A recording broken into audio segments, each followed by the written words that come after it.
मार्च 25 साल 2017। हर साल की तरह मैं अपना बर्थडे सेलिब्रेट करने के लिए मेरे सारे दोस्तों के साथ एक होटल पर रूम बुक किया।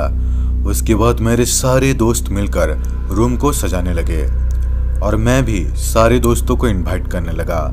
शाम के 7 बजे सारे दोस्त होटल पर पहुंच चुके थे।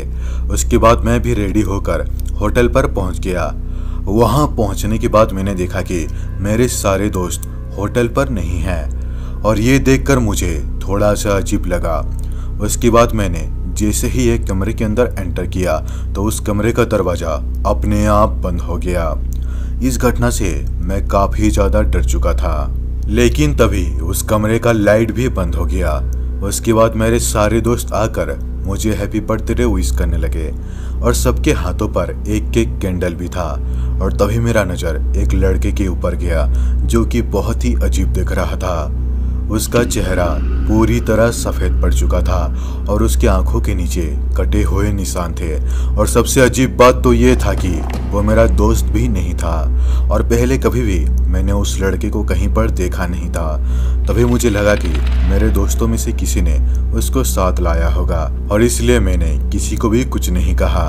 उसके बाद मैंने केक कट किया और सारे दोस्त मिलकर मेरा बर्थडे सेलिब्रेट किए और बहुत मौज मस्ती भी किए और इसे मेरे सारे दोस्त बहुत खुश भी थे। लेकिन तभी मेरा नज़र उस अजीब से दिखने वाले लड़के के ऊपर गया तो मैंने देखा कि वो अजीब सा दिखने वाला लड़का मुझे एक अजीब से नज़र से देख रहा है और ये देखकर मैं थोड़ा सा घबरा गया। तभी मेरा फ़ोन बजने लगा तो मैं बाहर जाकर कॉल को रिसीव किया और बात करने लगा। तभी मेरे पास होटल का एक स्टाफ आकर कहने लगा, तुम जिस कमरे पर रहते हो वो कमरा एक शापित कमरा है। उस कमरे में रात के समय अजीबोगरीब चीजें होने लगती है और रात के ठीक 12 बजे के बाद इस कमरे के सामने से कोई भी नहीं जाता, क्योंकि 12 बजे के बाद इस कमरे के अंदर से अजीबोगरीब आवाजें आने लगती है। 2 महीने पहले ही कुछ लड़के रात के समय इस होटल पर रुकने के लिए आए थे, लेकिन अगले दिन सुबह जब वो लड़के कमरे से बाहर नहीं आए तो इस कमरे को खोलकर देखा गया तो कमरे के अंदर वो लड़के बेहोश पड़े हुए थे। और जब उनका होश आया तो उनका बस एक ही बात कहना था कि कमरे के अंदर एक लड़के का डेड बॉडी झूल रहा था। और तभी वो लड़का एक अजीब से आवाज में चिल्लाने लगा जिससे सारे लड़के बेहोश हो गए थे। जब ये बात सुनकर उस कमरे को चेक किया गया तो उस कमरे पर कुछ भी ऐसा नहीं मिला और आसपास के लोगों का कहना है कि कुछ सालों पहले एक लड़के ने इसी कमरे के अंदर अपने प्यार को पाने के चक्कर में जान दे दी थी और तब से उस लड़के का आत्मा इस कमरे पर भटकता रहता है। ये सुनकर मैं काफी ज्यादा डर चुका था।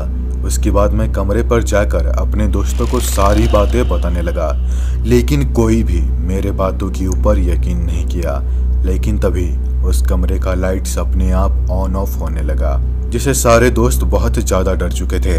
और तभी वो अजीब सा दिखने वाला लड़का दौड़ते हुए बाथरूम के अंदर घुस गया। उसके बाद मैंने अपने सारे दोस्तों को पूछने लगा कि जो लड़का बाथरूम के अंदर गया वो किसके साथ आया है। लेकिन तभी मेरे सारे दोस्त कहने लगे, हमारे अलावा यहाँ पर तो कोई आया ही नहीं है और किसी ने भी अपने साथ किसी को लाया ही नहीं है। ये सुनकर मैं काफ़ी ज़्यादा डर गया। उसके बाद मैं धीरे धीरे बाथरूम की तरफ जाकर देखने लगा और जैसे ही मैं बाथरूम के गेट को खोलकर देखा तो वहाँ पर कोई भी नहीं था। और ये था मेरे लाइफ का सबसे डरावना अनुभव। आज भी जब मैं उस हादसे को याद करता हूँ तो डर के मारे थर थर कांपने लगता हूँ।